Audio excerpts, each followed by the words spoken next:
이제 요한은 성령의 감동으로 광야로 이끌려 가서 이제 붉은 짐승을 봅니다. 그런데 그 붉은 짐승에는 여자가 타고 있어요.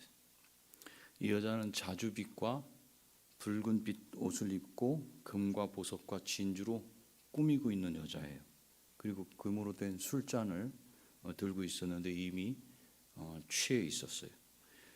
그렇다면 오늘 본문은 짐승이 나오고 여자가 나온다. 그러면 짐승과 여자가 누군가를 좀 살펴보는 것이 좋겠다. 그걸 알아야 되겠구나 하는 것을 우리가 알 수 있죠. 그래서 이 여인이 도대체 누구고 그녀가 타고 있던 짐승은 무엇을 의미하는가? 이 질문에 대한 답을 오늘 본문이 줍니다. 15장 16장은 우리 심판의 마지막 대접 심판이 끝났잖아요. 16장에서 그죠? 근데 이제 17장, 18장, 19장, 20장 이렇게 연결되면서 새 하늘과 새 땅이 나오기까지 중간에 끼어 있는 장들이 여러 장이 있어요. 17, 18, 19는 바벨론을 말한다 그랬어요. 전에 설교를 할 때 바벨론이 어떤지, 큰 바벨론, 음녀 바벨론이 어떤지에 대한 걸 자세하게 이렇게 설명한다고 했는데 이제 그 뒤 지금 17장부터 쭉 돼요. 20장에 가서 결국 용이 이제 멸망을 당하는 게 나와요. 또 용이 뭐였더라 이럴 수 있어요. 오늘 보면서 또 다시 한번 생각을 해봐야 돼요. 한번 이렇게 들어놓으면 그 다음 이제 계시록을 볼 때 이거 지난번에 뭐라고 그러셨는데 뭐라 그랬더라 그러고 찾아볼 수 있잖아요. 근데 이제 이렇게 한 번이라도 듣질 않으면 그냥 계시록은 안 보고 싶은 책이 될 수밖에 없어요. 안 보고 싶은 책을 이렇게 하나님이 주신 건 아니에요. 꼭 봐야 될 책을 우리한테 주셨어요. 그렇기 때문에 여러분들이 듣고 모르겠으면 또 찾아보고 또 들어보고 하면서 하나씩 이렇게 해결해 나가다 보면, 물론 여러 학자들이 이렇게 주장하고 저렇게 주장하는데 제가 그 중에 어떤 걸 하나 선택했는데 그것이 나중에 보니까 바른 선택은 아니었다 할 수도 있을 수도 있어요. 그러나 그런 선택이 근본적인 그 교리나 이런 부분과 충돌이 되지를 않기 때문에 큰 문제가 되지 않는다. 그렇게 생각을 하시면 좋을 것 같아요. 지금 이제 오늘 본문을 딱 읽으니까 이 여자 또 짐승, 그럼 이들이 누군지를 정확히 보는 것이 오늘 본문을 분명하게 이해할 수 있는 비결이 되겠구나 이렇게 이해를 할 수 있고, 17장 전체는 1절부터 6절까지는 이 여자와 짐승에 대한 부분이 나와요. 그리고 이제 7절부터 13절 거기까지는 짐승의 비밀에 대한 게 나와요. 오늘은 여기 초점을 좀 맞출 거예요. 짐승의 비밀. 그리고 14절부터 18절 끝절까지는 이제 여인과 그 짐승의 결말은 어떻게 될 것입니까? 이제 이 부분이 나와요. 그래서 짐승의 비밀을 오늘은 조금 보도록 하겠습니다. 1절에 보니까 7 대접을 가진 7 천사 중 하나 이렇게 소개한 천사가 등장해요. 7 대접이 무엇인지는 우리가 지난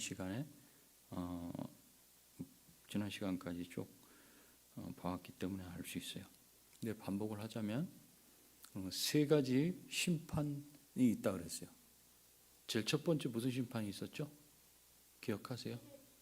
응? 대접 전에. 대접 전에 뭐지 이게 이거? 나팔 이전에 뭐였지? 그렇죠. 대 이렇게. 그런데 요 심판, 나팔 심판, 대접 심판은 공통점이 있어요. 전부 다 그 한 가지가 몇 개로 구성이 되냐면 7개로 구성되어 있다 그랬어요. 7개.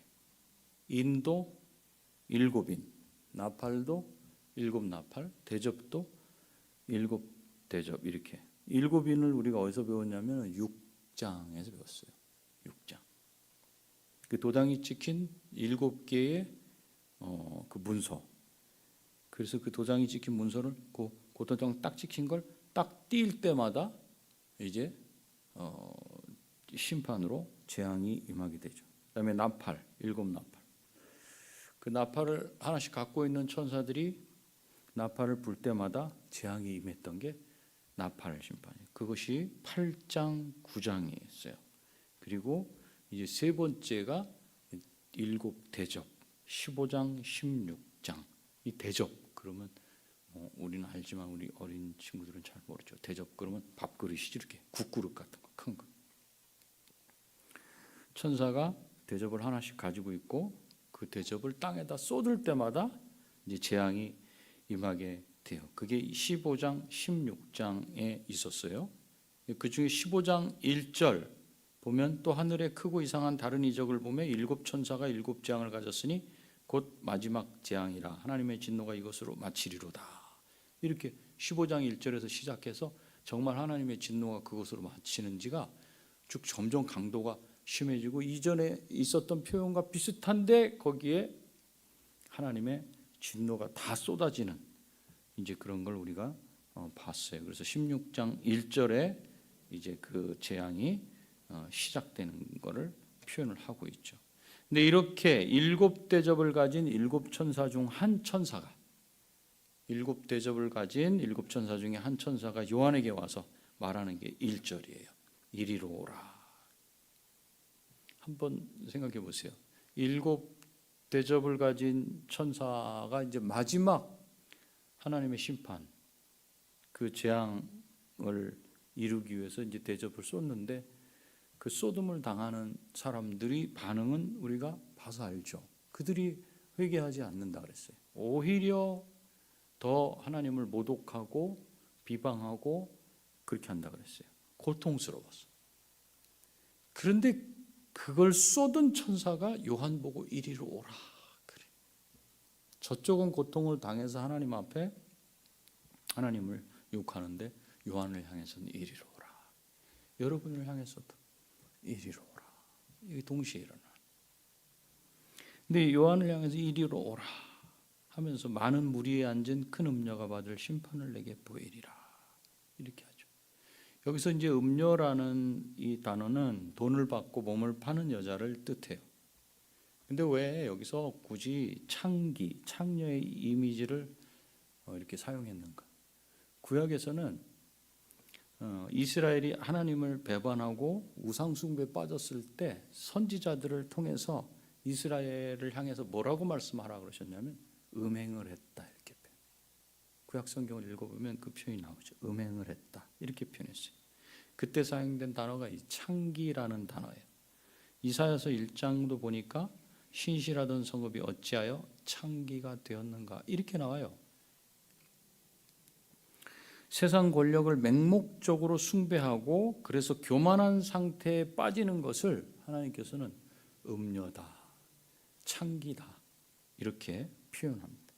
그리고 그 음녀가 어떤 모습을 하고 있는지 2절부터 6절까지 이렇게 묘사하고 있는데, 그런데 이 여인의 모습을 본 요한의 반응이 7절, 6절 하반절에 나와요.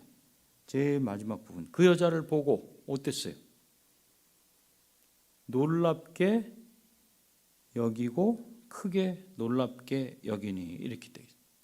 이 요한이 이 음녀, 이 여자를 보고선 소름이 오싹 돋도록 그렇게 크게 놀랬다. 그래서 천사가 이렇게 물어요. 7절 왜 놀랍게 여기느냐. 그리고 말해요. 내가 여자와 그가 탄 7머리와 10뿔 가진 짐승의 비밀을 내게 이르리라. 이 말씀의 비밀을 우리는 이 여자가 도대체 누구고 짐승이 도대체 누구야? 그럼 여기서 딱 막혀 있으면 안 되고 그 뒤를 읽어보니까 천사가 비밀을 가르쳐 주겠대요. 그럼 우리는 그 따라 들어가서 가만히 듣고 있으면 돼요. 읽고 있으면 돼요. 그러면 그 음녀가 누군지를 분명히 알 수 있어요.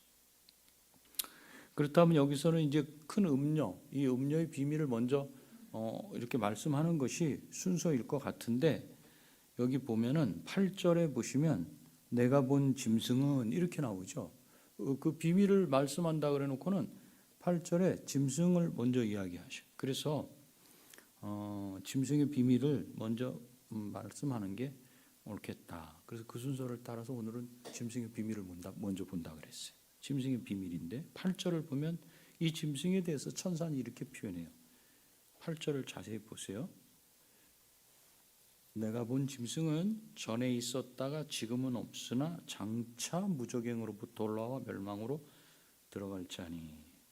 이렇게 돼 있죠. 그 뒤쪽에 또 보면 이전에 있었다가 지금은 없으나 장차 나올 짐승을 보고 놀랍게 여기리라. 여기 짐승에 대해서 과거, 현재, 미래 시제를 3시제를 사용해서 표현해요.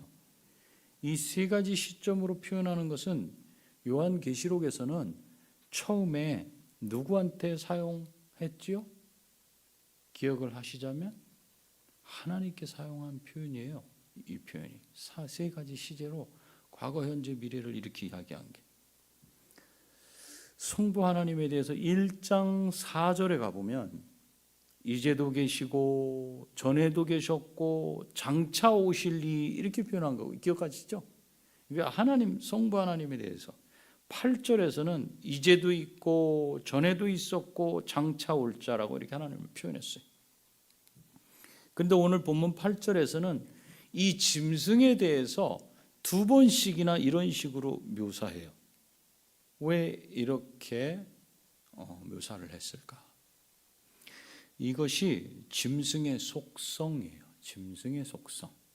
앞에서 한번 설명을 했는데 이 짐승은 모방의 귀재예요. 모방의 천재. 패러디를 한다 그랬죠. 삼위 하나님을 패러디한다 그랬죠. 하나님하고 비슷하게 해가는 게 이 짐승의 속성이에요. 하나님의 이름을 끊임없이 모방해요. 물론 아무리 모방을 할지라도 짐승은 거짓된 존재에 불과해요. 그래서 자꾸 그거 들통나죠. 그래서 짐승의 존재를 여기서 보면 세 가지로, 세 단계로 표현하고 있는데 존재했다가 지금은 없다가 그러나 다시 올라온다. 그러니까 이 짐승은 나타났다가 사라졌다, 또 나타났다, 또 사라졌다를 반복하는 불완전한 존재예요. 하나님은 영원 불변하셔요. 그래서 짐승은 영원 불변하신 하나님과 결코 비교될 수 없는 존재임을 여기서 지금 나타내요. 짐승이 아무리 과거에, 현재에, 장차 이 말을 계속 써서 그를 표현한다 할지라도 그 짐승은 그 패러디, 즉 모방을 했을 뿐이지 진짜로는 하나님처럼 영원하시지 않다. 불변하지는 않는 존재다. 그래서 8절에서는 이 짐승에 대해서 상반절에서 뭐라고 말했냐면 전에 있었다가 지금은 없으나 장차 무저갱으로부터 올라와 멸망으로 들어갈 자. 장차 왔다가 들어갈 자라고 이렇게 표현했고, 뒷부분 하반절에서는 이전에 있었다가 지금은 없으나 장차 나올 자. 그러나 결국은 어떻게 될 자인가? 멸망할 자다. 그렇다고 짐승이 전에 있었지만 요한이 살던 시대에는 사라졌다가 또 조금 있으면 또 나오고 그런 게 아니라 존재하지 않았다는 그런 표현이 아니에요. 요한이 살던 시대도 여전히 있었어요. 그리고 미래 이제 요한이 살던 시대는 없었다가 이제 미래에 다시 올 것이다. 이렇게 이해를 하면 안 돼요. 왜냐하면 짐승은 한 번도 이 땅에 존재하지 않은 적은 없어요. 그러나 짐승은 영원 불변한 존재는 아니에요. 계속 존재하지만 영원 불변한 존재가 아니다를 어떻게 표현했냐면 전에는 있었고 있다가 사라졌다가 다시 있다가 이렇게 표현을 한 거예요. 짐승의 속성이라는 게 그가 한 번도 우리와 여기 이 세상에서 없었던 적은 없지만 그의 속성은 영원 불변하시고 한 번도 여기에 아니 계신 적이 없었던 하나님처럼 본인이 패러디를 이렇게 하고 있지만 짐승은 영원 불변한 존재가 아니라는 걸 이런 식으로 표현을 한 거예요. 그래서 짐승의 속성이라고 이렇게 얘기를 한 거예요. 그러니까 짐승은 역사상에 등장했다가 사라졌다가 다시 나타나는 이런 순환을 반복하는데 이것이 이제 짐승의 속성인데, 그래서 짐승에 대해서 과거, 현재, 미래를 살펴보는 것이 과거는 어땠고 현재는 어땠고 미래는 어땠는가 그걸 살펴보는 게 중요한 게 아니고 그러니까 이 시점이 중요한 게 아니고 그 시간 삼시제로 표현해서 뭘 나타내려 하는가? 짐승의 본질을 나타내려고 하는 거예요. 짐승의 속성. 짐승의 속성이 어떤 속성이냐? 항상 곁에서 두려워하게 하는 것 같지만 하나님하고 비교가 되잖아요. 없었던 적이 없어. 그런데 여기서 짐승을 표현할 때는 과거, 현재, 미래 시제를 사용함으로써 있다가 사라졌다가 다시 있다가 이렇게 표현해요. 하나님은 그렇게 계신 분이 아니에요. 항상 계신 분이에요.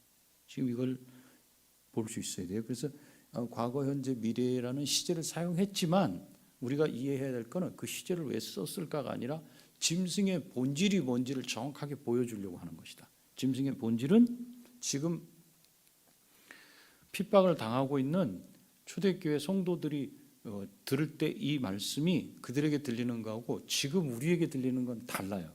그렇기 때문에 제가 설명을 할 때 그 부분이 어려울 수 있지만 한번 저 북한 신자들을 한번 생각하면서 한번 이 부분을 이해를 하면 훨씬 좀 이해가 더 잘 될 수 있지 않을까 이런 생각을 할 수 있어요.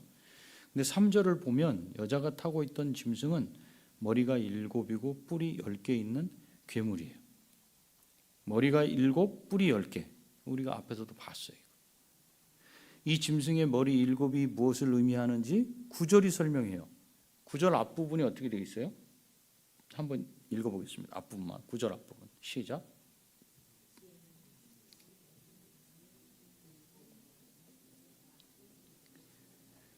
예, 여기 보면 지혜 있는 뜻이 여기 있으니 이렇게 해요. 이 무슨 뜻이죠?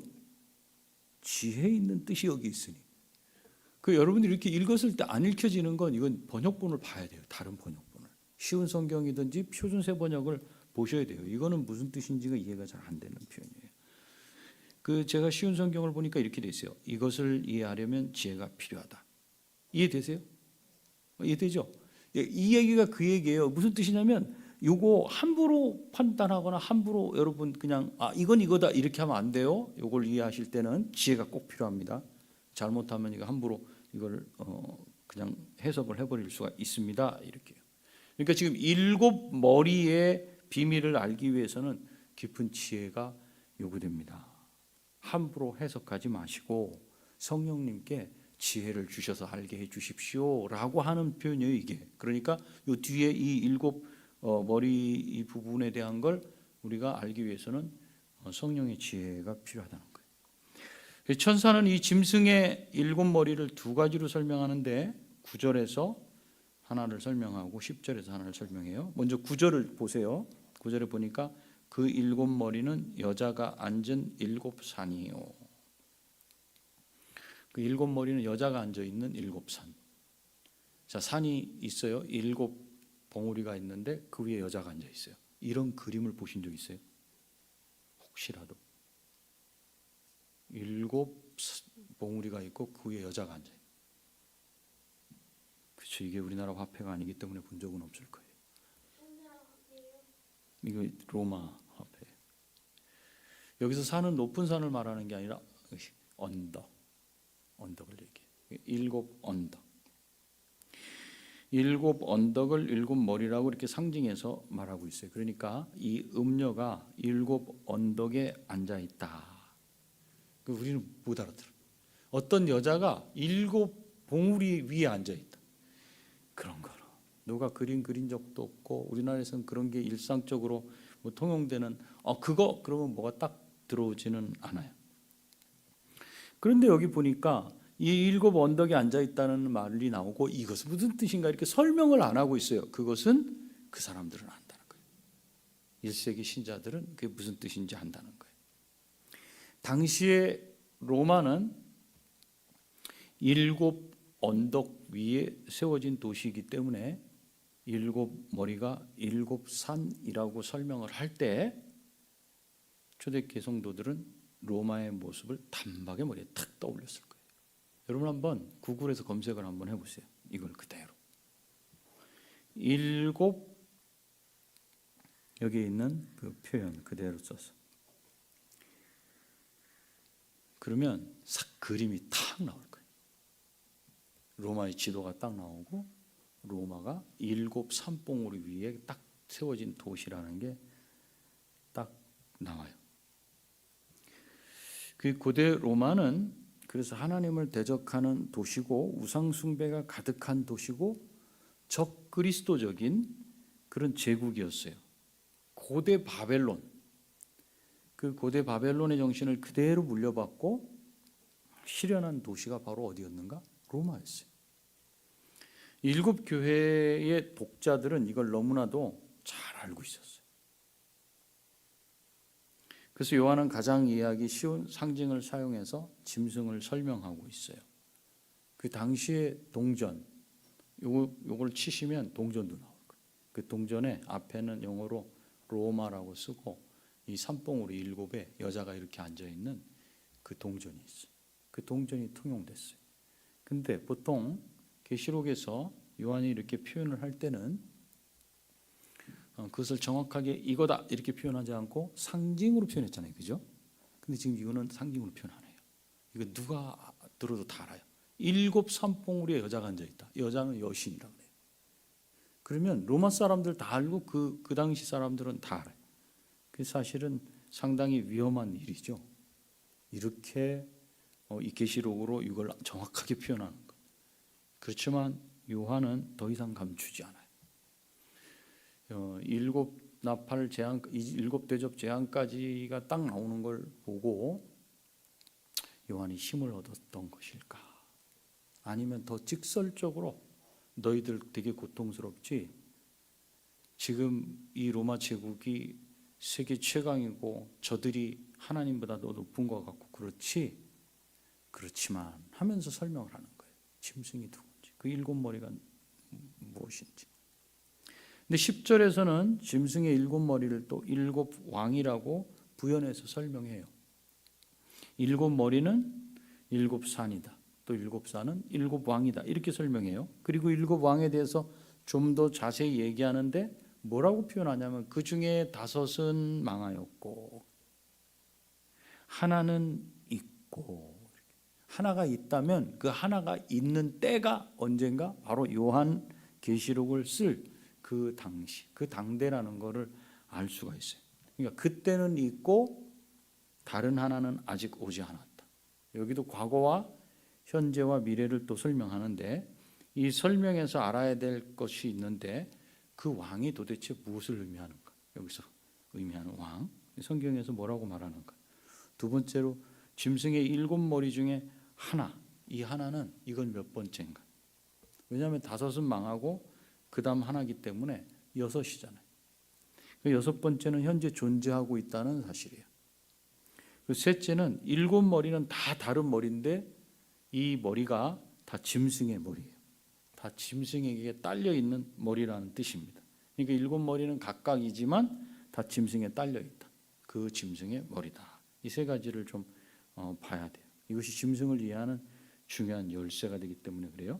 그 첫 번째 여기서 왕은 무엇을 의미하? 왕은 도대체 누군가?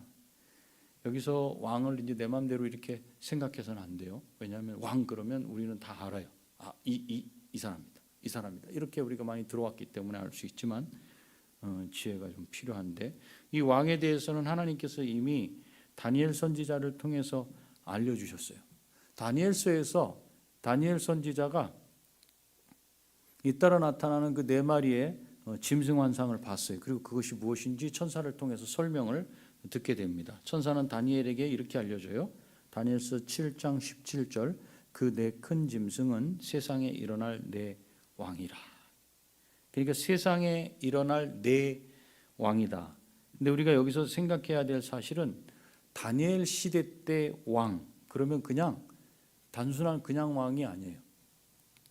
그 왕은 제국을 하는 왕이에요. 제국. 그리고 절대 왕권으로 그 나라를 쥐고 흔드는 그런 왕이에요. 그래서 그 왕이 무엇과 함께 있는가? 그 나라, 국가, 제국과 함께 있다라고 생각을 해야 돼요. 그냥 왕 하나 그게 아니라 왕 그러면 그가 다스리는 그 제국, 그 함께 생각이 돼요. 그래서 짐승이 왕이라는 말은 왕과 그가 지배하는 나라와 그가 다스리는 나라의 전체 시스템, 그 체제 전체를 포함한 말입니다. 그래서 다니엘서 7장과 8절을 연결해 보면 그 네 짐승 중에 셋은 무엇인지 이렇게 드러나요. 우리가 알 수 있어요. 다니엘이 처음에 살던 바벨론 제국, 그리고 다니엘은 살고 있었는데 그 바벨론 제국을 무너뜨린 메데와 바사 제국, 페르시아 제국이라 그러죠. 자, 바벨론, 페르시아. 그리고 페르시아 제국을 무너뜨린 알렉산더 대왕, 헬라, 그리스예요. 그리스 제국. 그러니까 바벨론과 페르시아, 그리스 이 제국들은 요한계시록을 기록할 당시, 그 당시에는 로마 시대니까 모두 멸망했어요. 그래서 10절에서는 5왕은 망하였다고 이렇게 말하고 있잖아요. 그 다음에 현재 존재하는 나라가 로마 제국이에요. 그러면 로마 제국 앞에 망한 나라가 셋이 있어요. 근데 5이 망했다 그랬으니까 셋 앞에 나라가 2이 더 포함되는 거예요. 이해되세요? 자, 지금 로마 시대. 근데 다니엘서에서 말한 세 제국이 있었어요. 로마 앞에 헬라 앞에 페르시아 앞에 바벨론. 그러면 요 앞에 2이 더 있어야 이게 5개가 되잖아요. 그죠? 그래서 하나는 있다 한 게 바로 이제 로마 제국이에요. 그러니까 앞에 이제 두 나라가 더 있다는 것을 생각을 해야 되는데, 그러면 이 앞에 2 나라는 어떤 나라느냐? 이 부분에 대해서 뭐 이렇게 저렇게 학자들이 또 얘기를 하는데, 중요한 건 이 나라 앞에 있던 이 나라들이 어떤 성격을 갖고 있는 나라냐? 그 본질이 무엇이냐? 이 나라들의, 이 제국들의, 이 짐승의 머리예요. 이 제국들이 짐승의 머리. 그러니까 짐승의 성격을 가지고 있어요. 짐승의 성격을 가지고 있다는 건 무슨 뜻이냐면 하나님을 대적하는 사람, 그리고 하나님의 백성들을 학대한 학대한 국가를 말해요. 그럼 성경에서 바벨론 이전에 이 기준에 맞는 국가는 뭐가 있었어요? 가장 가까이 바벨론 이전에 북이스라엘을 멸망시켰던 나라, 요나가 갔던 니느웨가 수도였던 나라, 아수르죠. 아수르 제국이에요. 하나님의 백성들을 핍박했던 나라. 그럼 아수르 바로 그 앞에, 바벨론 앞에 아수르, 바벨론, 페르시아, 헬라, 이 넷 됐죠, 그죠? 그럼 그 앞에 또 하나가 있죠. 그러면 그 나라는 어디일 것이냐? 애굽으로 가요. 애굽. 이스라엘 백성들이 400여 년 동안 거기서 고통을 당했었죠. 그래서 그렇게 하면 이제 앞에 5머리는 순서대로 되죠. 애굽, 아수르, 바벨론, 그다음에 페르시아, 그다음에 헬라, 그죠? 그리고 하나는 있다라고 하는 하나는 이제 로마, 이렇게 이제 볼 수 있어요. 이 짐승에 대해서 이제 우리가 세 번째로 알아야 될 사실은, 짐승의 7머리는 따로따로 노는 그런 머리예요. 각기 따로따로예요. 서로 각각의 머리지만, 그래서 이 머리가 상징하는 국가와 왕도 서로 다르고, 각 나라가 다른 나라를 무너뜨리니까 이 나라가 저 나라 무너뜨리고, 바벨론이 아수르와 바벨론은 각각 짐승의 머리이긴 하지만 바벨론이 아수르를 무너뜨린다는 얘기는 둘은 또 적이에요. 또 뭐예요? 바벨론은 그다음 페르시아한테 망하잖아요. 그러니까 이제 페르시아와는 또 적이에요. 그런데 잊지 말아야 될 것은 똑같이 짐승의 머리예요. 우리가 앞에서 용의 7머리에 대해서 배웠었어요. 용의 그 7머리와 용은 7머리 그리고 10뿔을 가지고 있어요. 7머리와 10뿔, 이것은 용의 왕권과 강력한 권세를 상징한다 그랬어요. 그런데 짐승도 7머리와 10뿔을 가지고 있어요. 이것은 짐승이 용의 속성을 그대로 물려받고 있다는 걸 말해요. 용으로 상징되는, 용은 무엇을 상징하는가? 사탄, 그리고 세상의 신이에요. 그리고 세상의 임금을 말해요. 이 용은 공중의 권세를 잡은 자예요. 이 용은, 즉 사탄은 예수님께 천하 왕국과 그 영광을 보여주면서 내게 엎드려 경배하면 모든 것을 다 주겠다 했던 존재예요. 그것이 제국을 하는 자들이 다 사람들에게 강요하고 유혹했던 거예요. 그런데 이 이 짐승에게, 이 용이 짐승에게 보좌와 권세를 물려줬어요. 앞에서 했던 부분이에요. 그렇기 때문에 용과 마찬가지로 짐승 역시 강력한 통치권을 가지고 있어요. 그것을 7머리를 가지고 있다, 이렇게 표현한 거예요. 아, 그렇구나. 7. 그러니까 짐승의 7머리 역시 용의 속성을 지니고 있다. 그런데 왜 7머리인가? 7교회를 생각하면 7교회는 이 요한계시록에서 이 편지를 받는 교회가 7교회인데 그것은 그 당시에 딱 7교회만으로 제한을 하면 안 된다 그랬어요. 7교회는 상징성이 어떤 게 있냐면 전체 교회를 다 상징한다 그랬어요. 7은 전체를 대표하는 말로서 7이에요. 그럼 하나님을 대적하는 국가가 7, 그러니까 7개만 있는 건가? 그거는 아니죠. 7국가, 7뿔, 7나라. 그것은 진짜 국가수, 진짜 국가수로서 7으로서 7을 말하면서 하나님을 대적하는 그 짐승을, 그런 숫자를 말하는 게 아니라 짐승의 특성을 가진 나라를 대표하는 수로 7이라고 이렇게 표현을 한 겁니다. 그런데 앞으로 오게 될 7째 머리가 있어요. 그건 어디에 속해 있는가? 그것도 짐승에 속해 있어요. 그렇기 때문에 그건 역시도 짐승의 특성을 가질 겁니다. 6째까지는 우리가 알아요. 지금 오늘 시점에서는 6째는 지나갔어요. 그래서 한마디로 정리하면 7이라는 게 전체를 대표하는 것처럼 이 세상에 존재하는 모든 왕과 국가는 서로 물고 뜯고 다툰다. 서로 자기가 우위에 있으려고 한다. 그런데 딱 한 가지는 같아요. 짐승의 속성을 가지고 있다는 사실입니다. 짐승에게 속해 있다는 것입니다. 짐승에게 속해 있다면 13장 4절에서 말했던 것처럼 용이 짐승에게 권세를 주었으므로, 그 짐승에게 속해 있다면 그것은 용에 속해 있는 것이고, 그렇기 때문에 하나님의 성도를 핍박을 할 수밖에 없다. 그래서 성도들이 이 땅 가운데서 하나님을 기쁘시게 하는 삶을 살려면 어떻게 돼요? 무릇 그리스도 예수 안에서 경건하게 살고자 하는 자는 박해를 받으리라. 디모데후서 3장 12절처럼 그 말씀이, 이 말씀을 배경으로 하자면 당연히 이 땅 가운데 신자로 살아간다는 건 엄청난 고통이라는 걸 말하고 있어요. 세상에서 핍박을 받을 수밖에 없다는 거죠. 반대로 그런 세상에서 높은 위치에 오르고 자리를 차지하고 뭔가를 하려면 그 사람은 어떻게 해야 되는가? 어떻게 해야 되겠어요? 자기도 짐승 같아져야 가능해지는 거예요. 이 세상에서는요, 뭘 잡으려고 그러면요, 가만히 보세요. 짐승 같아지면 잡을 수 있어요. 이 세상에서 잘 되고 높은 자리에 가고 그러려면 짐승의 특성을 몸에 익혀야 가능해지는 거예요. 그래서 여러분이 선택해야 돼요. 저와 여러분이 선택해야 돼요. 짐승처럼 살면서 뭔가를 붙잡고 어디에 가고 그렇게 살 것이냐, 아니면 사람답게 살 것이냐. 배부르고 힘센 짐승처럼 살 것이냐, 배고프고 고통스러워도 사람으로 살 것이냐. 그걸 우리는 지금 이 시대에 계속 판단해야 돼요.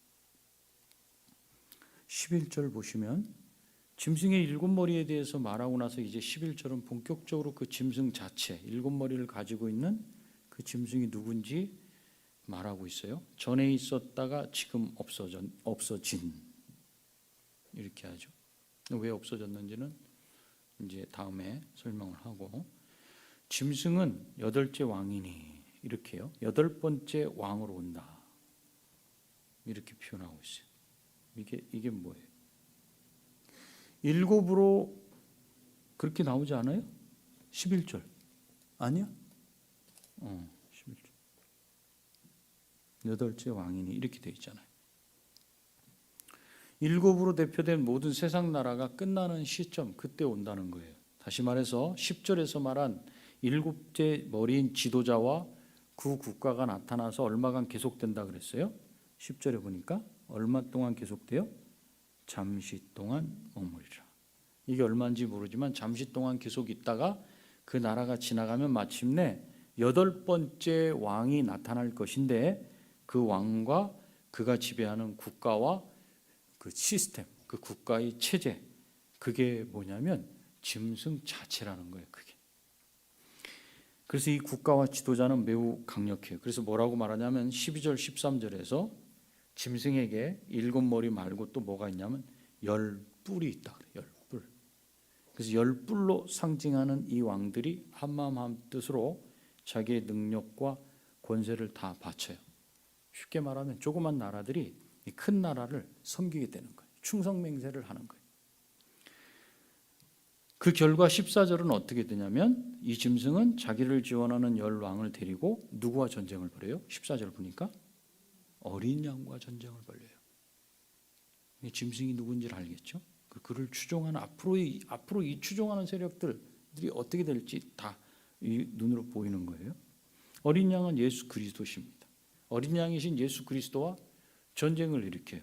그것을 향해서 지금 가고 있어요. 지금은 보이지 않게 그 전쟁을 계속하고 있어요. 우리도 모르게 쓱 스며들고 있지만 그 전쟁이 되고 이제는 마지막 그 어린 양이신 예수 그리스도와 전쟁을 일으키는데 이것이 인류 역사의 마지막 전쟁이에요. 그래서 이 짐승의 출현은 언제 있게 될 것인가? 세상이 끝나는 시점, 예수님이 재림하시기 직전에. 아직 전에 있었다가 지금 없어진 그 짐승은 언제 나타나냐면 이제 재림 전에 나타나서 마지막 전쟁을 일으킬 거예요. 그래서 이 전쟁을 우리가 지난 시간에 배웠던 것처럼 뭐라 그러냐면 그렇죠. 아마겟돈이라고 그러는 거예요. 이 전쟁이 아마겟돈. 전쟁의 결과가 어떻게 돼요? 14절 보세요. 여기는 같이 읽어야 돼요.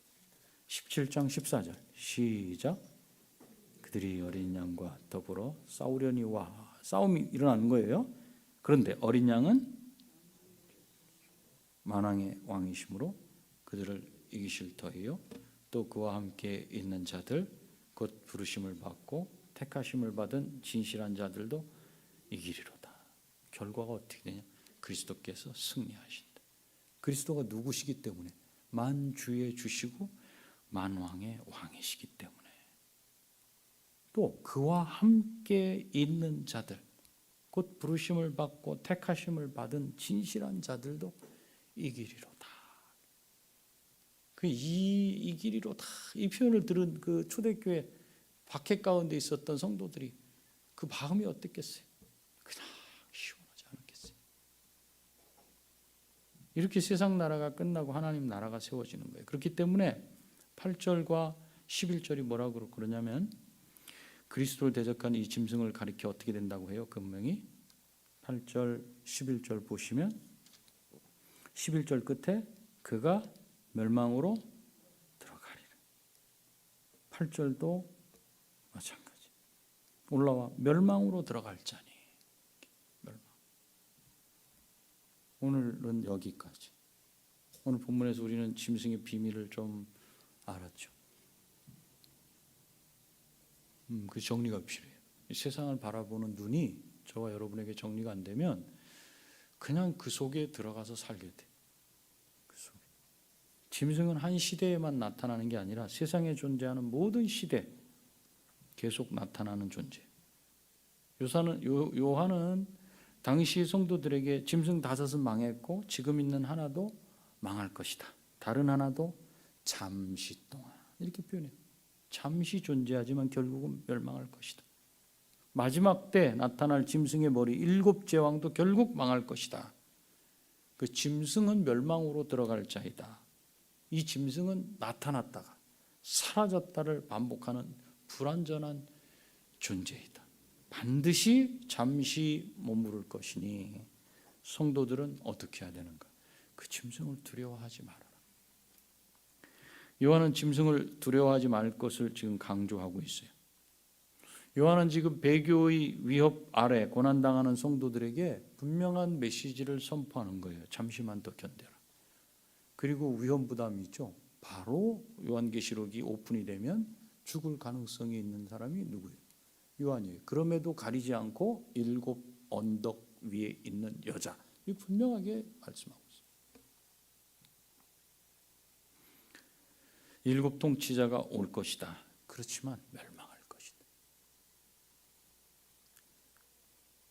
짐승이 뭡니까?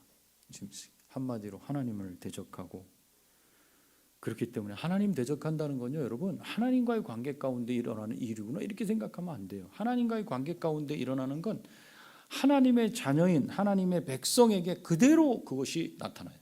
하나님의 백성을 고통 가운데 들어가게 하고 유혹하게 하고 하는 권력자 또는 세력, 그런 권력, 그것이 짐승으로 나타나는 거예요. 그래서 그 권력이 국가든지 그 국가를 움직이는 지도자든지 어쨌든 하나님을 대적하는 자를 그 짐승으로 이렇게 포괄적으로 비유하고 있습니다.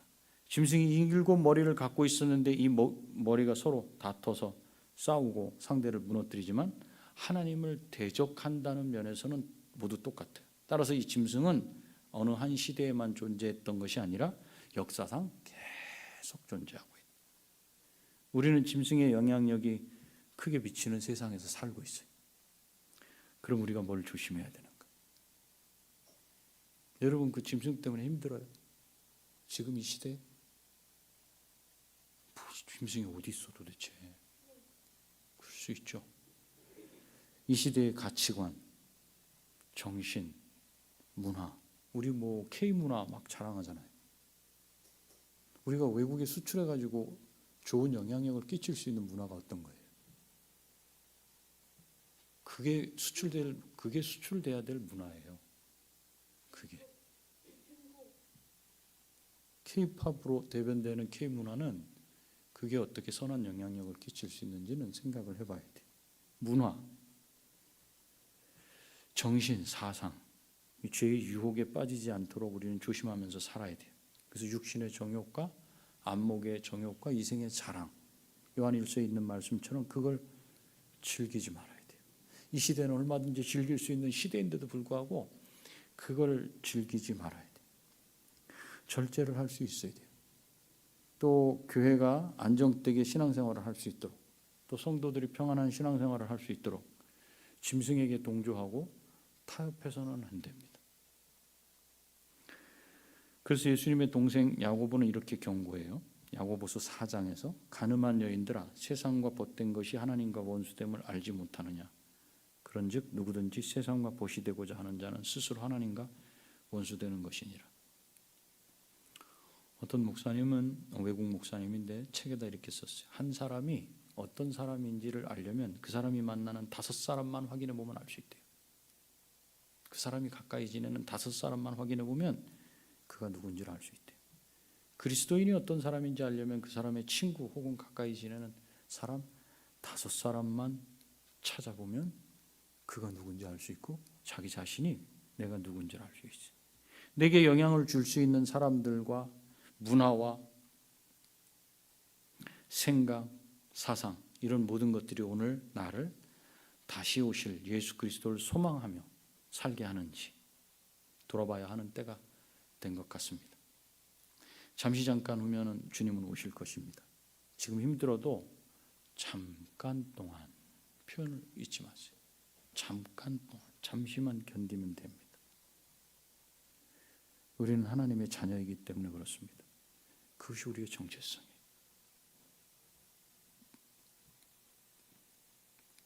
누가 뭐라 그래도 하나님의 자녀라는 그 정체성, 그걸 절대로 훼손시키지 말고 빼앗기지 마세요. 아무것도 아닌 것 같지만 하나님이 우리 아버지셔. 우리 하나님의 자녀예요. 그것 하나가 우리를 이 세상 가운데 힘들어서 우울하게 살지 않게 하고 뭔가 되는 게 없어갖고 낙심하고 절망 가운데 들어가지 않게 해요. 하나님의 자녀라는 사실 하나가. 14절을 읽었잖아요. 그와 함께 있는 자들도 승리할 것이 이기리로다. 짐승은 세상 그 정체성을 잃어버리게 하고 짓밟게 하고 잘되고 잘 사는 그 길을 우리 앞에 펼쳐보여요. 예수님한테 펼쳐보였던 것처럼. 여전히 저와 여러분도 어쩌면 그걸 쫓고 있고 그걸 바라보고 있지 않나 하는 생각을 해봐요. 그러면서 내가 내 주변에 어떤 친구들을 만들고 있는지를 봐야 돼요. 과연 나는 하나님 나라 백성인 하나님의 자녀인 정체성을 계속해서 붙잡고 그렇게 살아가고 있는 것인가? 아니면 섞여서 그냥 그게 뭔지 저게 저건지 알 수 없는 그런 시대를 살아가고 있는지 우리 자신을 돌아봐야 돼요.